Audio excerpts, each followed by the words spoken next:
Hello, everybody. This is Frank with Iron Age News. It's Tuesday, February 17th, 4 p.m. Two in one day. Holy smokes.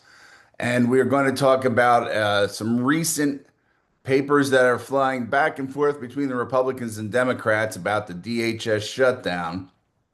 This is referring to the most recent Chuck Schumer inspired missive. And let's talk about what is really occurring as far as this fight is going down is Senate Majority Leader Chuck Schumer's proposal to the White House. The media is framing it very simply. They tell you it is common sense reforms and accountability, and we're out there to keep the citizenry safe. But if you look at the situation through real world power politics lenses, which is what you have to, because these are not friendly groups, these are two battling ideologies for control of the United States as a territory and as a government. These are not talking points. A very different picture is going to emerge. And we're asking the one question, which is this actually a reform proposal, or is it just more strategic pressure designed to kind of force a confrontation, to weaken DHS, of course, and damage the administration politically? So, without me saying yes, let's walk through what we have seen on this. And this is what you will see in the proposal and how it's structured. The Democrats are trying, I'm sorry, the Democrats are tying major operational changes at DHS directly to funding the agency. In other words, accept the changes that we want to DHS or the shutdown continues. That's not just policy negotiation, that is a leverage. They're using this as a leverage to get what they want, which is to dismember, disable, whatever you would like, the Department of Homeland Security. Kind of strange they would want to do that. In Washington, when you link agency survival to structural reform, you are dramatically raising the stakes. You force the other side into a defensive position and you make compromise much harder. So, from a strategic standpoint, that creates pressure. It doesn't create a resolution. And here's the key point: if the goal were simply reform, which where are the excesses? FBI should have been reformed. If anybody needs reforming, the FBI would have been my choice. These policies could be debated separate from the funding, but tying them all together guarantees a confrontation. So that should have been your first clue, other than the fact that Chuck Schumer was involved in it. So the specific demands, according to the reporting, okay, the proposal includes stricter warrant requirements, which in a lot of these cases you don't need them. Once again, somebody doesn't know the law over at the Democrat Party. They want to get rid of roving patrols. They want mandatory body cameras. Who cares? And requiring agents to be identifiable during field operation, which people would say is unmasking the agents. They do not want the agents to wear the balaclava, as we used to say in England, or whatever's going on here in the United States. Now, notice something rather important in that statement. Do they sound like the street terrorists, or do the street terrorists sound like the Democrats? Public messaging focuses on accountability, but the operational consequences are rarely discussed.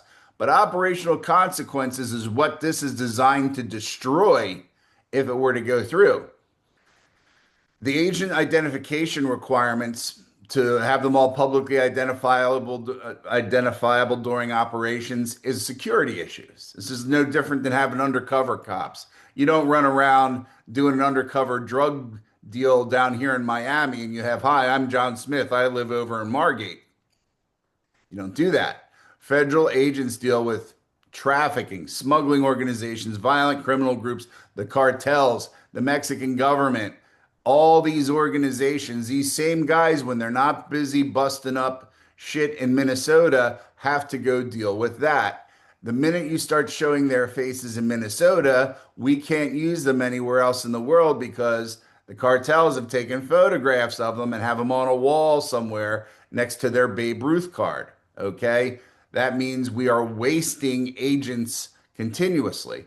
It makes them easily identifiable, which is what the Democrats want, so that their street people can retaliate. So the retaliation risk goes up, the harassment risk goes up, the targeting of the agents' families goes up.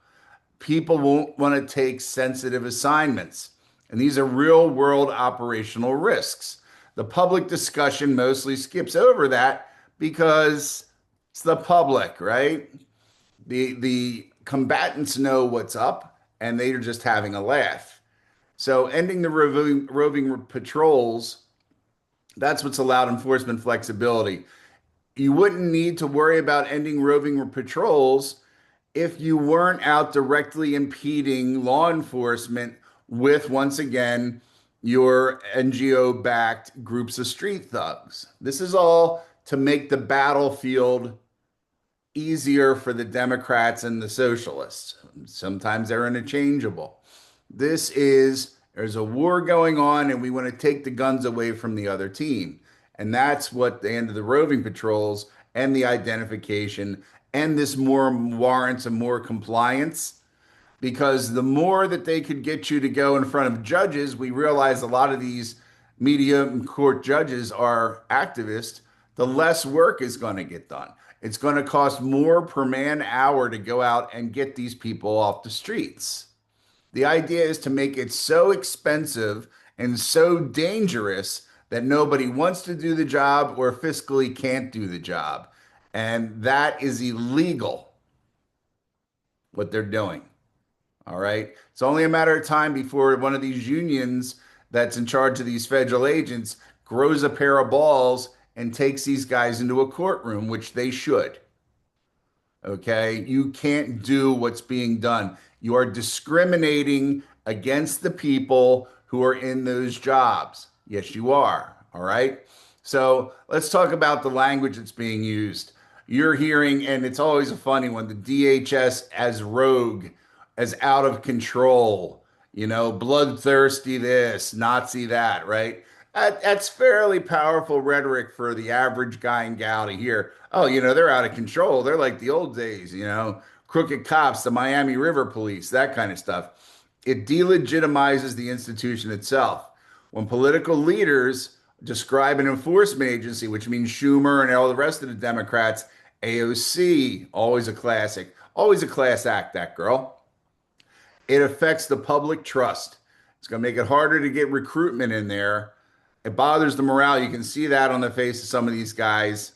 And the safety environment for the agents, which is first and foremost. What are you going to say? And this is something that people have already seen. There have been people threatened, credible threats. Look it up. I'm not going to go into it. Of agents' families. The first time an agent's wife opens the door and someone shoots her in the face and then kills their kid, what are the Democrats going to say?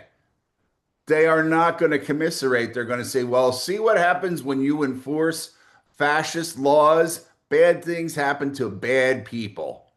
And they've already been saying stuff very similar to it, but they just haven't gotten enough of their own team together to start pulling the triggers on the feds.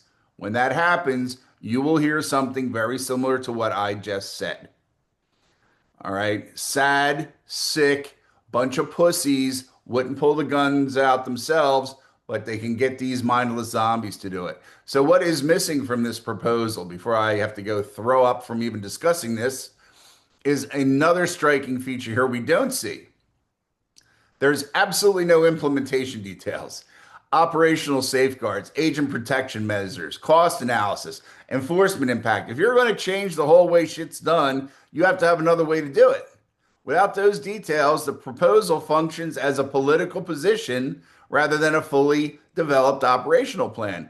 And that is even more of a giveaway. When you have a vague proposal, you would say, well, it's easier to defend publicly, right? Because it is. Specific proposals, it's a trade-off because the guys, Schumer and all them, their goal is not whatever they say it is. Their goal is to defang the ICE agents, right? That's the whole thing of this, is to get the ICE agents off the streets, to keep the illegals in the country so that they can vote in the election. They will not win the midterm election without voter fraud. 2028 is going to be a different story. They may have to lay low now because they are all over them like white on rice, right?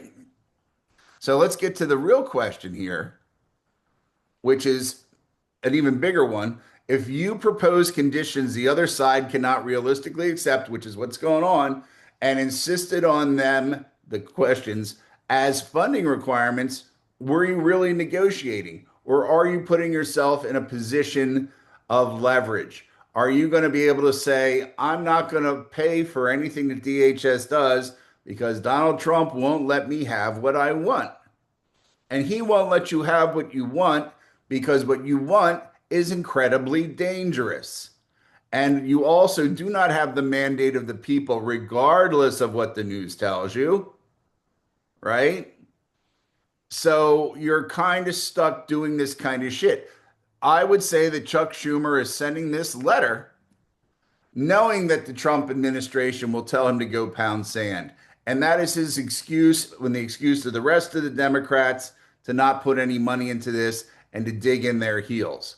There are things that are going to come up very soon, which will change some of this, but not all of this. And you just have to look around at what's going on there. But the fact of the matter is,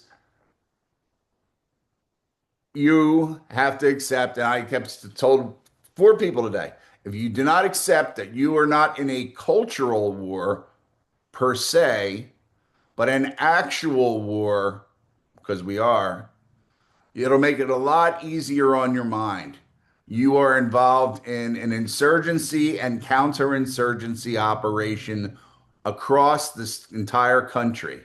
And while that is going on, the administration is trying to administer to the people who are not trying to bring the country down and to stave off bad actors from foreign countries and to lead the world, like it or not, we're going to lead the world into some type of safety and relative success.